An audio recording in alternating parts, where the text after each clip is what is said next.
Friends, जैसा कि मैंने आपको कहा था कि मैं आपको अपने केशव की कहानी बताना चाहती हूँ कि वो मेरे पास किस तरह से आए हैं। तो मेरे पास कुछ ज़्यादा अनुभव तो है नहीं, लेकिन हाँ, जो कुछ भी है वो मैं आपके साथ शेयर करना चाहती हूँ।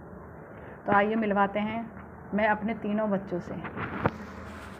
देखिए, ये है मेरा माधव, जो कि मेरे पास नॉर्मली आया था क्योंकि मेरे को बहुत लगन थी इसकी पूजा पाठ की।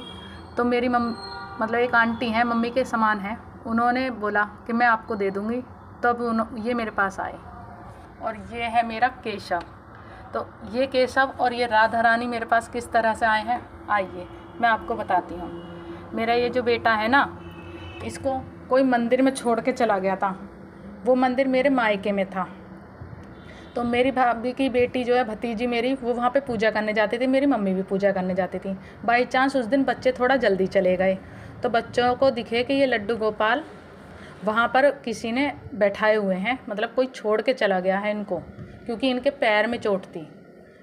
तो उसने मुझे आके बताया फ़ोन करके कि बुआ जी, वहाँ पर कोई आप एक लड्डू गोपाल हैं, उनको ऐसे ही छोड़कर चला गया है, ना तो उनके तन पर कपड़े हैं और वो बेचारे धूप में, मतलब एक दीवार होती है ना, बाउंड्री पे बिठा कर चले गए थे, और कि धूप भी वहाँ पड़ती है, पता नहीं वो भूखे हैं, जाने कितने दिन से कैसे हैं। तो उनकी बात सुनकर मुझे बहुत बहुत बहुत ही ज़्यादा दुख हुआ। पता नहीं उस टाइम पे मुझे, क्योंकि मैं वीडियो देखती थी कि कभी भी लड्डू गोपाल खंडित नहीं होते हैं, तो उनको ले लेना चाहिए या उनको छोड़ना नहीं चाहिए। तो मुझे एकदम से बस ऐसा लगा कि शायद ये मुझे आवाज़ दे रहे हैं कि मुझे ले लो, मैं परेशान हूँ यहाँ पे। तो ये बात मेरी बेटी को पता लगी। तो मेरी बेटी कहने लगी कि मम्मी नहीं, मेरे वो लड्डू गोपाल मंगवा लो, वो मेरे भैया हैं, मम्मी मेरे भैया को मंगवा लो। तो मैंने अपनी भतीजी से बोला कि बेटा अब तो आ गए हो आप, एक काम करो, आप जाके दोबारा देख के आओ कि लड्डू गोपाल वहाँ पे हैं या नहीं हैं, लेके आ जाओ। तो वो लड्डू गोपाल जैसे ही देखने गई, वो बाई चांस वहाँ पे थे ही नहीं। उसने आके बोला कि बुआ जी वहाँ पे से पता नहीं वो कहाँ चले गए, वो हैं ही नहीं। तो मैंने कहा ठीक है, पंडितानी जो होती हैं, मम्मी कल को जाएंगी पूजा करने, उन पंडितानी से कह देंगे कि वो लड्डू गोपाल हमें दे देंगी, तो हम उनकी सेवा कर लेंगे ठीक करवा के। तो मेरी मम्मी जब उनके पास अगले दिन पूजा करने के लिए गई और वहाँ पे पंडितानी आंटी थी, उनसे बोला कि मतलब भाई वो लड्डू गोपाल जो खंडित थे, वो कल जो वहाँ पर बैठे थे, वो वाले लड्डू गोपाल हमें दे दीजिए, हमारी बेटी मांग रही है और उनको ठीक करवा के वो सेवा करेंगी। तो यकीन नहीं मानोगे आप लोग कि पंडित लोग भी मतलब कितने बेकार होते हैं कोई। उन्होंने एकदम से मतलब नॉर्मली बात नहीं की, मेरी मम्मी से लड़ने लगी कि अरे वही लड्डू गोपाल हैं क्या, वो खंडित हैं, उन्हें हम यमुना जी में सिराएंगे, उनको हम ऐसे करेंगे, उनको हम वैसे करेंगे। और मेरी मम्मी को इतना सुनाया कि क्योंकि मेरी मम्मी है थोड़ा सा, देखो एक तो कैंसर पेशेंट है मेरी मम्मी, और दूसरी बात उन्हें शुरू से ही, जब हम छोटे थे तब से ही दौरे पड़ते हैं, तो उनको इतने लड़ाई झगड़े वो नहीं होते हैं बर्दाश्त, वो काँपने लग जाती हैं। मेरी मम्मी काँपने लगी, मम्मी लौट के आ गई। मम्मी आके कहने लगी कि बेटा वो देख पंडितानी आंटी मुझसे लड़ रही है, मुझसे लड़ा नहीं जा रहा है, तो देख वो नहीं देंगी तो तू रहने दे, उनका छोड़ दे अब तू लगाव। मैंने तो फिर भी थोड़ा जैसे तैसे करके अपने मन को समझा लिया, आंख में आंसू आए मेरे, लेकिन मेरी बेटी नहीं समझा पा रही थी, और वो रोई जा रही कि नहीं, मुझको तो वही मेरे लड्डू गोपाल चाहिए, वही मेरे भैया हैं, वही चाहिए मुझे। मान ही नहीं रही। मैंने इसको बहुत प्यार से भी समझाया, डांट के समझाया, पर ये नहीं मानी। मैंने अपनी बहन को फ़ोन किया, उसने कहा कि मान जा बेटा, वो नहीं समझ रही थी। लेकिन फिर उन्होंने बोला कि रात को कि चलो मैं दे दूँगी तेरे को दूसरे वाले लड्डू गोपाल। कहने लगी नहीं, मुझको तो वही चाहिए, मुझे तो वही चाहिए। फिर भी हमने इसको, जो बच्चा है, जैसे तैसे बहला के फुसला के इसको समझाया कि चलो मौसी दे देंगे, इससे उनसे भी बड़े वाले लड्डू गोपाल देंगे। तब ये थोड़ा सा मान गई।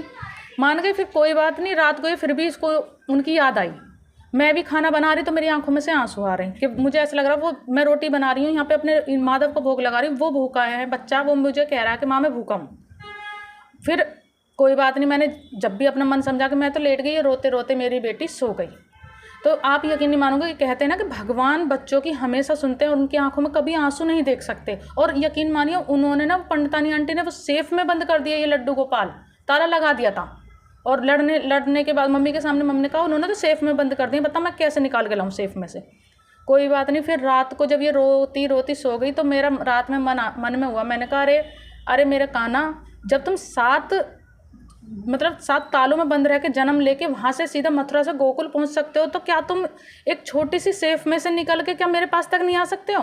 मैं भी लड़ने नहीं जाऊँगी, क्योंकि मैं लड़के तुम्हें नहीं लेके आऊँगी, ना ही मैं अपनी मम्मी को भेजूँगी। तो मैं ऐसे कह के मैंने कहा अगर आना है तो खुद से निकल के आ जाओ, मैं प्यार से तुम्हें अपने घर में बुला लूँगी, फिर वो मेरा घर नहीं आपका घर हो जाएगा, क्योंकि मेरे बच्चे बढ़ते आ रहे हैं, मेरे बच्चे बड़े हो रहे हैं। मैंने कहा अब तो वो आप लोगों का घर है, आ जाओ अपने घर में। तो क्योंकि मुझे रात में सपने में भी बहुत टाइम से दिखाई दे रहे थे कि मैं अगर दूध का मतलब सपने में मैं दूध मिला रही हूँ, दूध पीने के लिए चली हूँ तो लड्डू गोपाल उसमें से निकल के आगे, बेड खोल रही हूँ, सफाई कर रही हूँ सपने के अंदर तो उसमें से निकल रहे हैं। मैं सोचती थी क्यों मुझे इतने लड्डू गोपाल चमक रहे हैं, समझ नहीं आ रहा है मुझे बिल्कुल भी। तो फिर जैसे ही मैं रात को कह के सोई, आप यकीन नहीं करोगे कि 7:30 बजे, करेक्ट 7:30 बजे मेरी भाभी का फ़ोन आया। फ़ोन आते के साथ ही वो कहने लगी, क्योंकि बच्चे वहाँ पे जा चुके थे पूजा करने के लिए, उन्हें वो लड्डू गोपाल दीवार पे बैठे हुए बाकायदा सिंहासन पे, जबकि वो पहले थे तो नंगे थे और यूँ ही धरती पे यूँ ही बैठा रखे थे बाउंड्री पे, उस दिन वो सिंहासन पे बैठे हुए कपड़े पहने हुए मिले। मेरे भाभी के बच्चों ने मतलब पूछा नहीं, वो सिर्फ उठा के और भाग के चले आए कि मिल गए। उन्होंने ना पंडित से पूछा ना किसी से पूछा, उठा के लेके सीधा आ गए मेरे वहाँ पे। भाभी ने फ़ोन किया कि दीदी सुनो, वो लड्डू गोपाल मिल गए हैं, जाने वही वाले हैं जाने वो दूसरे हैं, पर एक और लड्डू गोपाल मिले हैं। क्योंकि मेरे भाई ने उनको देखा तो उनके पैर में चोट थी, तो मेरे भाई ने पहचान लिया देख के, कहने लगा कि ये तो वही वाले लड्डू गोपाल हैं, देखो इनका वही पैर खंडित है, क्योंकि मैं देख के आया था। तो मैं शॉक रह गई एकदम से कि ऐसा भगवान मतलब सेफ में से निकल के रात में मेरे बच्चे के आंसू देख के लौट के आ गए कि हाँ मैं आ रहा हूँ। फिर मैंने इनको दिल्ली भेजा, इनकी चोट भरवाई, इनका श्रृंगार करवाया, इनको सुंदर सा बनवाया, तब ये मेरे पास आए हैं।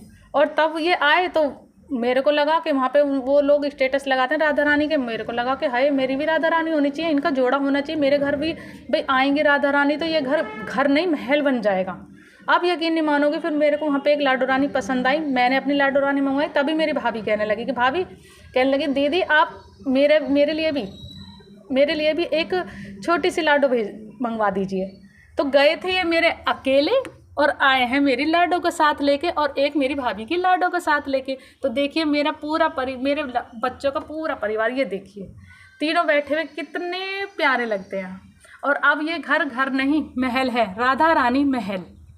तो आपको मेरे ये अनुभव, मेरा ये इन बच्चों की कहानी आपको कैसी लगी? थोड़ा वीडियो लंबी हो गई है, ध्यान से सुने, लेकिन मैं ये नहीं कहूँगी कि वीडियो को सब्सक्राइब करें या लाइक करें। ये वीडियो लाइक और सब्सक्राइब के लिए नहीं बनाई गई है, सिर्फ एक अनुभव बताया है अपनी ज़िंदगी का।